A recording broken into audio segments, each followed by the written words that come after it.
Samantala, ipinwesto na sa plenaryo ng Senado ang magiging itsura ng nalalapit na pagsisimula ng impeachment trial laban kay Vice President Sara Duterte sa July 6. Binigyan naman ng 3 araw ang defense team at prosecution panel na magkomento sa inilabas ng impeachment court na pre-trial order.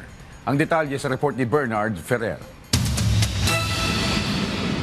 Ininspeksyon ni Senate President Sherwin Gatchalian ang plenary hall ng Senado bilang paghahanda sa nalalapit na impeachment trial ni Vice President Sara Duterte. Inayos na ang mga upuan ng mga center judges, gayon din ang mga upuan ng prosecution at defense panel. Inilagay na rin ang witness stand. May 150 upuan naman sa gallery ang inilaan para sa publiko. Meron tayong yung visitor management system, so doon sila magre-register. Pero not all can be accommodated. Not all can be accommodated. First come, first serve tayo. Nananatili rin ang mahigpit na seguridad sa Senado. We downgraded by allowing the visitors to come in.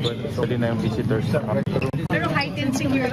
Heightened pa rin the part of Sorry. OSAA and also the mga counterparts natin. Samantala, binigyan ng impeachment court ang prosecution panel at defense panel ng 3 araw para maghain ng kanilang mga komento sa pre-trial order. Ayon sa Order of Presentation of Evidence, mauunang talakayin ng Article 4 na tumutukoy sa assassination plot, grave threats at inciting to sedition against the government. Nakatakdang tumagal ito ng 11 trial dates. Susunod ito ng Article 1 o misuse and misappropriation of confidential funds na may nakalaang 31 trial dates at Article 3 o bribery and corruption na may 1 trial dates. Huling didinggin ng Article 2 o unexplained wealth na may nakalaang 12 trial dates. Nakasaad din sa pre-trial order na Filipino at English ang gagamiting mga wika sa paglilitis. Nakalista ang 57 witnesses para sa prosecution panel at 45 naman para sa defense panel. Nakatakdang magsimula ang paglilitis sa July 6, alas 2 ng hapon. Gaganapin ito tuwing Lunes, Martes at Miyerkules hanggang July 27. Pagkatapos ito, ipagpapatuloy ang mga pagdinig tuwing Martes, Miyerkules at Huwebes, alas 3 ng hapon hanggang matapos ang impeachment trial.